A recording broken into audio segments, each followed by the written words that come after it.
It's time for another episode of Rainmaker for Contractors. Interviews and success stories with $1 million plus basement waterproofing and foundation repair owners. Discover how they market and grow their companies in today's economy. Hear directly from the most successful leaders in your industry. With your host and Rainmaker for Contractors owner, Bill Crawford. Hey, well, welcome to the Rainmaker for Contractors podcast. So glad you joined us today. We have a super special guest. This guy has been in the basement waterproofing industry for, believe it or not, 33 years. Oh my goodness. Jeff Schleuning is the owner of Everdry of Southeast Michigan. He has been on the board of directors for the Better Business Bureau for the Southeast Michigan and Upper Peninsula chapter. He's also been the former president, super involved in that. Jeff, welcome to the show. Glad to have you. Glad to be here, Bill. Always good to see you. Awesome. Hey, let's jump right into it. Let me start out with a question. When you're in a home, how do you position yourself differently than all the other, many basement waterproofing companies? That's actually a really good question, Bill. My belief is that, we're there to help people. If your goal is to go into a home and sell somebody something, you're in the wrong business. We're there to help. So if you go in and you truly, and that's not just a word for me. That's not a selling style. That is my true mission, is go in and help people, help them understand what their problem is, help them understand what the different solutions are to that problem. And if you, really truly put the customer first and come from a position of wanting to help them, that's, I think, what sets us apart from most, because I think everybody else is in there to sell a job. You know what I mean? Yeah, I hear that. So I like that. I've heard sales is a transfer of feelings. People buy from people they like. So if a rep's got, what do we call it? Commission breath, homeowners are like dogs. They could smell that out a mile away. So that's got to be a great sales philosophy. That's awesome. Right. Hey, you've been, I know a little bit about you, known you for a long time. And I also am aware that you kind of worked your way up in the business. You've done many different positions. You've been successful for many, many years. What do you attribute some of your success to? Why do you keep being successful year after year? I think it's just go to work and work hard, work your business. I mean, you get out what you put in, and you got to show up. You got to show up every day. You got to be a leader. I have just a huge desire to always want to improve. Every day I want to be a better father than I was yesterday, a better husband, and I also want to be a better leader and business person than I was yesterday. So that helps. I always want to learn. I always want to get better. I never want to stop growing.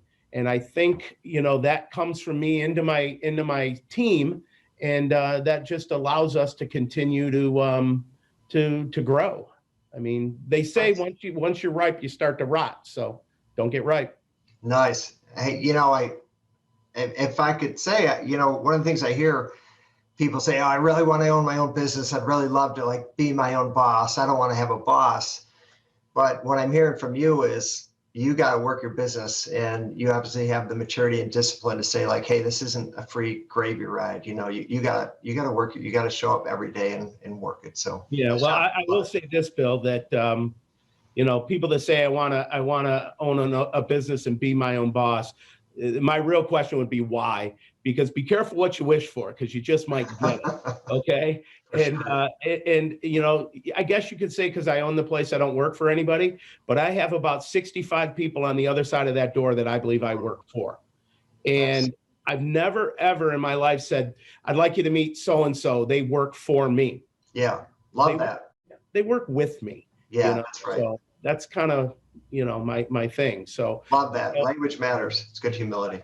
Well, I mean, and if a person really wants to be their own boss, if their intentions are right, why they want to be their own boss, but if they want to be their own boss because they want to show up late and go home early and, and think it's all just perfect and easy, they probably shouldn't be their own boss. That's right. Love it. Hey, are you guys doing anything different in light of COVID-19? Like when a rep goes in a house or production or anything? Oh, absolutely.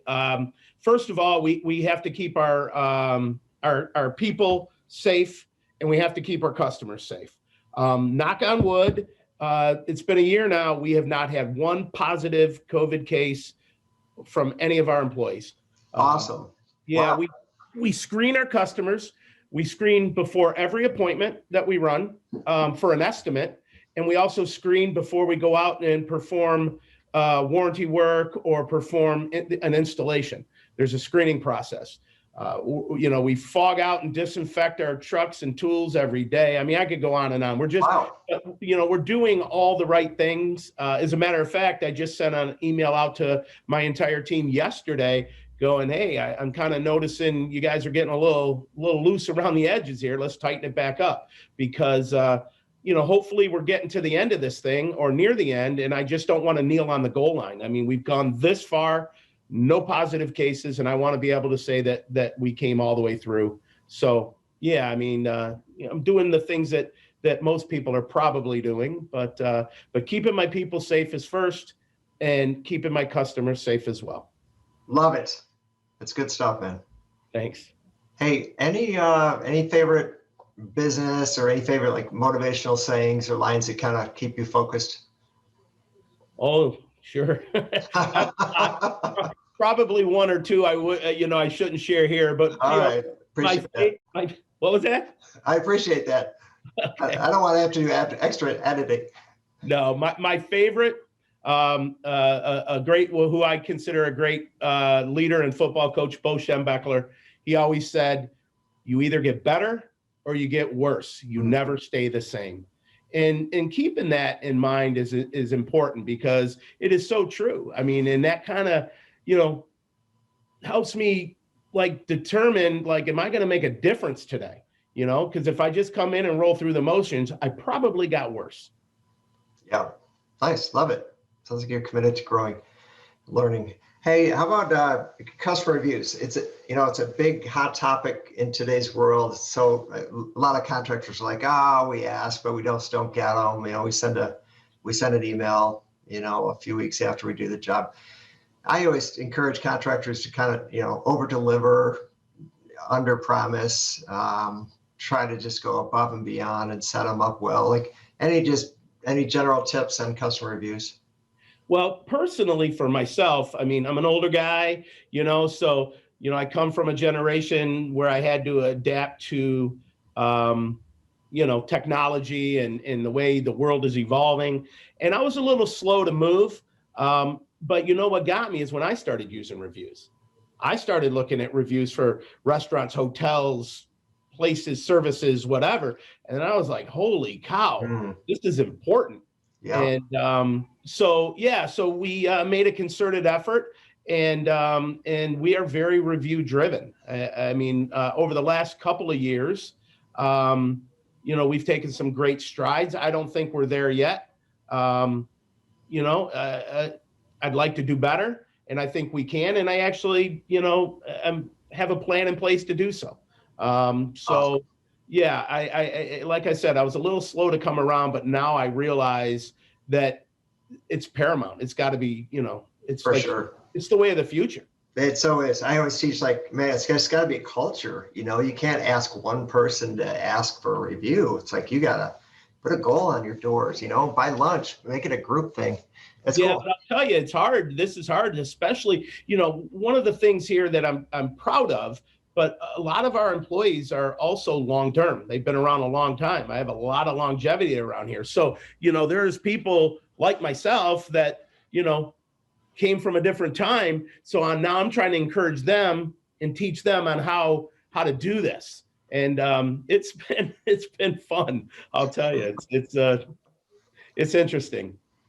Hey, let me go to a little bit of a deeper level. Has there been a time, I love these moments in my business life and my personal life, when you're going through a tough time and you're like, man, like what is going on? Like, how am I going to get through this? This is huge. This is such a major setback. But then as time moves forward, you look back and you say, dang, I'm so glad that happened because that was a turning point because I did get better and now I'm so much better because I actually went through that.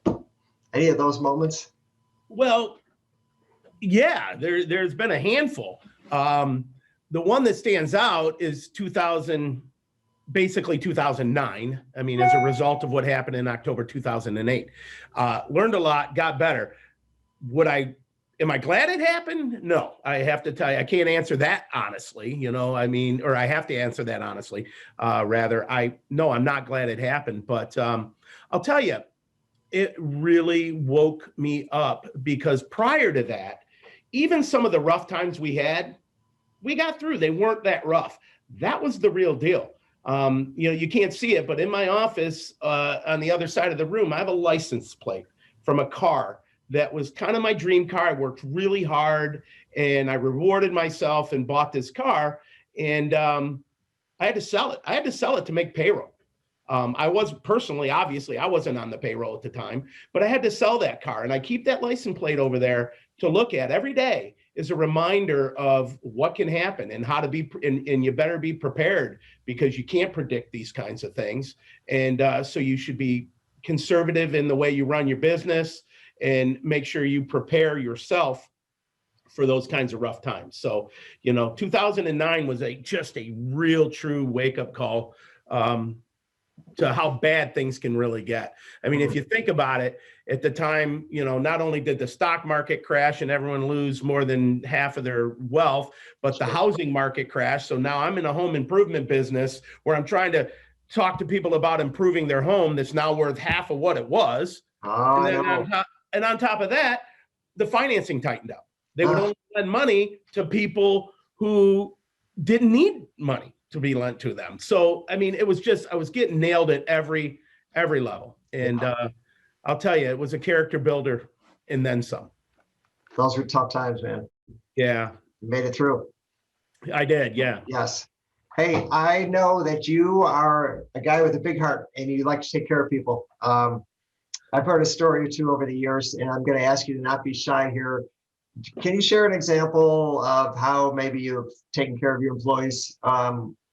Maybe, someone was in a situation and they needed kind of someone who could help them out, and you kind of stepped into that space. Well, I'm not good at talking about stuff like this. I mean, I live my life, you got to help people. Like I said at the beginning, that's my sales philosophy as well.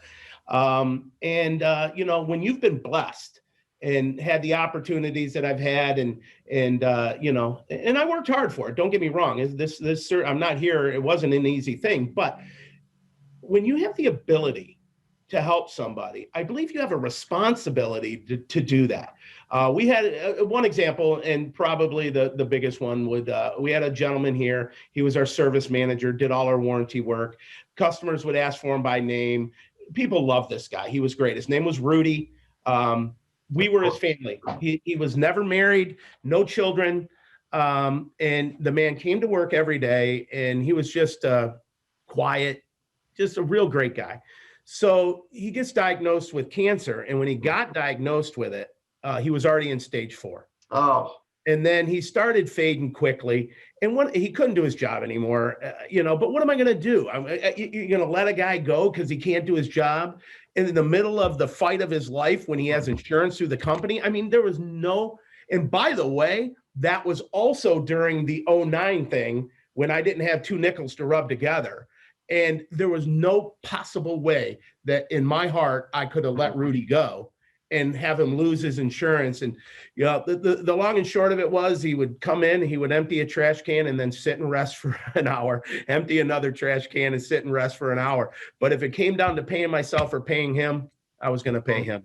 And I'll tell you, I mean, I've bought a car or two for people. I've leased an apartment or two. I've done, when I wake up every day and I don't have to think about, is my car going to start today? Right. Or is my heat going to be shut off? You have a responsibility to help those people. Not only help them, but maybe help educate them too on how not to get into those kind of situations. Yes. So it's a double-edged sword there, but you do the right thing happens. And, I just believe there's more to this business than installing basement waterproofing. Basement waterproofing is how we pay the bills. But in my mind, we're in the people business. That's right. So yeah, I mean, I don't brag about it. I don't talk about it, but I appreciate you sharing that story. I want it.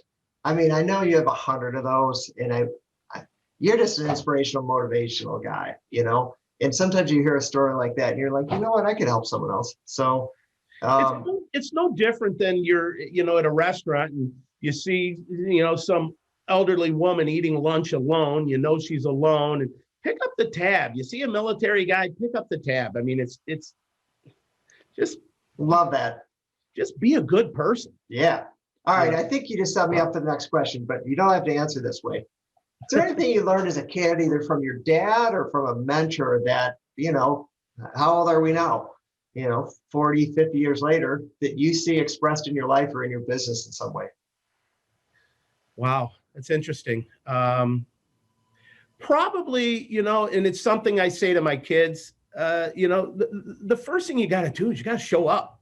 I mean, you can't get good grades if you don't show up to school. You can't get a good business if you don't show up and work it. You get out what you put in, and showing up in my mind is half the battle. I mean, it's Friday morning, I'm here in the office and I didn't just go, it's Friday, I own the joint, I don't need to be here, Sure. So, I've always been a hard worker. I'm ex-military, disciplined. That helps, except in my eating habits. I'm not so disciplined there. If only I could extend those to food and exercise, that'd be the real deal. But yeah, I'm really disciplined. Show up, get up, go to work. So nice. That's the easy answer, I guess. It's huge. It's huge. Hey, let's change the topic a little bit. It's sales. Let's talk about sales. So what do you think the key is to like a good sales rep? I don't want to sound like a broken record, but I go back to that first question you asked, and it's you gotta be there. You gotta put the customer first. And I don't mean, and again, I don't know how to articulate this, Bill, but you truly gotta want to help them. You truly gotta care about them. And again, they feel that, and that's not a selling style or philosophy. That's just who you got to be. So I'm real turned off by those guys that, I could sell ice to an Eskimo, and I could, I can close anybody anywhere. I could sell anything to anybody. That person doesn't share my belief systems. And those kind of guys turn me off, to be honest with you. Because generally the truth is they can't sell ice to an Eskimo, and they can't close anybody anything. They're all talk. So I really truly look for that person that wants to help the customer and recognizes by doing so they help themselves. So maybe another motive, going back to the other question, the old I think it was Zig Ziglar or somebody said, you help enough people get what they want, you'll get what you want.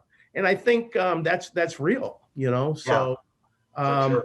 I look for people that enjoy getting up, enjoy life. I can't be around Debbie Downers all the time and people that can only tell you what's wrong and never can talk about what's right. And, so those are the kind of people I really try to attract. Love it. No used car salespeople. No. It's common in the trades to find those people, It's like, oh, this guy could sell for me. I got to make some money off of him. Right.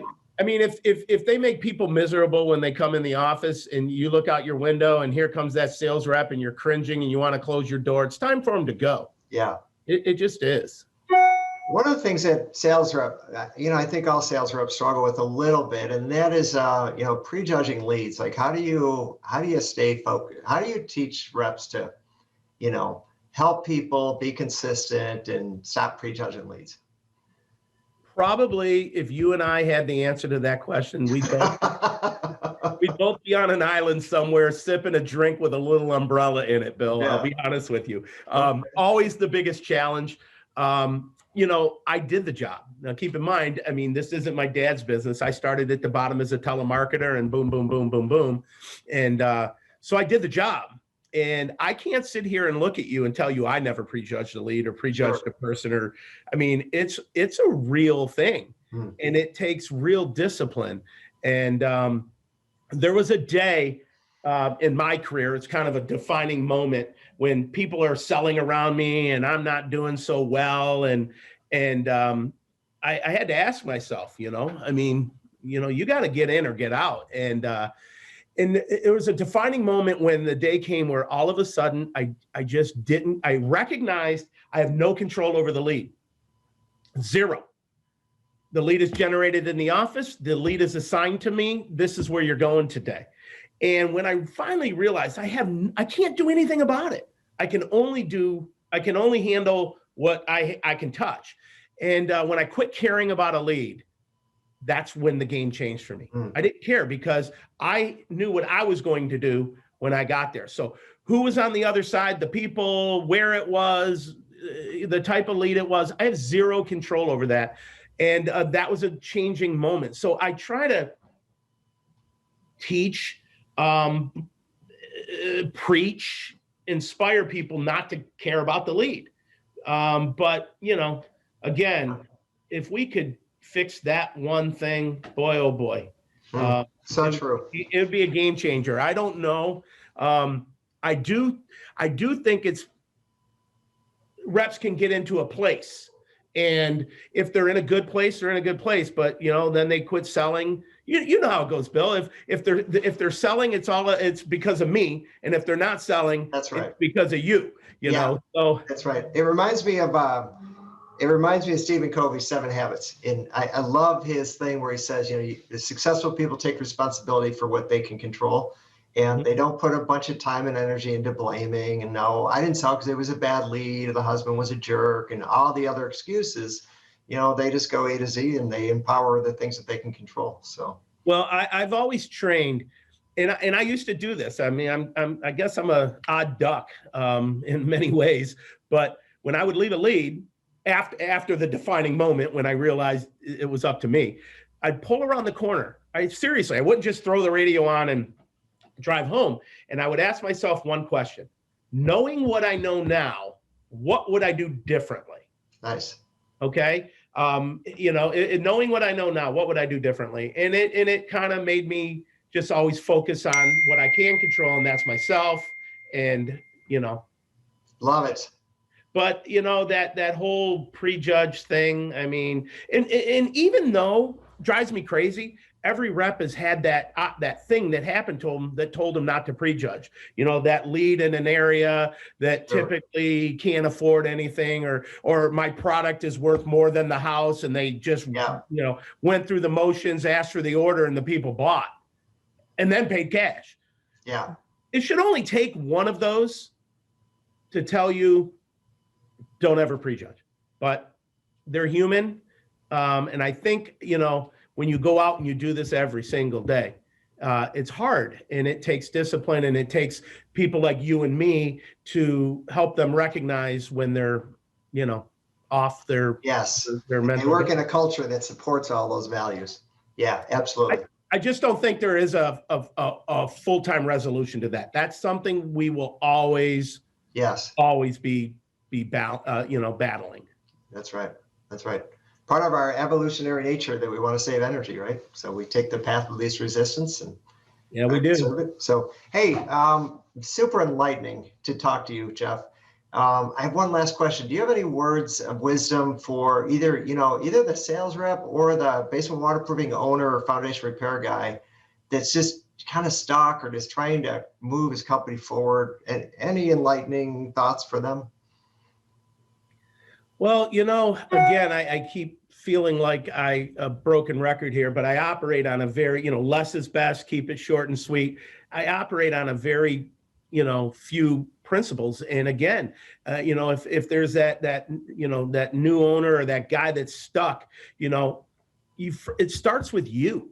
You got to make sure you're getting up, you're hitting the ground running, you have energy, you're transferring that energy into your team. You got to go to work.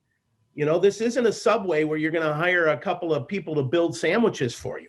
Okay. And again, if you recognize that this is a people business and you're just paying your bills by waterproofing basements and you invest into your people, but it starts with you. You got to get up, you got to go to work, you got to be a leader. I could easily sit at home and Zoom my office every day. But how can I motivate them to want to come in when I don't come in? It's so get up, go to work, and recognize that you'll get out what you put in, and if you don't put in much, you're not going to get out very much. For sure. Hey, awesome! Thank you so much, Jeff. Thanks for your time. Thanks for your words. Love it. Keep being you, man. I appreciate it, Bill. Good to talk to you again. Likewise. Keep up the good work. You've been listening to the Rainmaker for Contractors podcast, where basement waterproofing and foundation repair business owners and industry experts share marketing and sales information that helps you reach more customers. Please leave us a review on iTunes or your favorite podcast platform, and get all of our show notes at rainmakerforcontractors.com/podcast.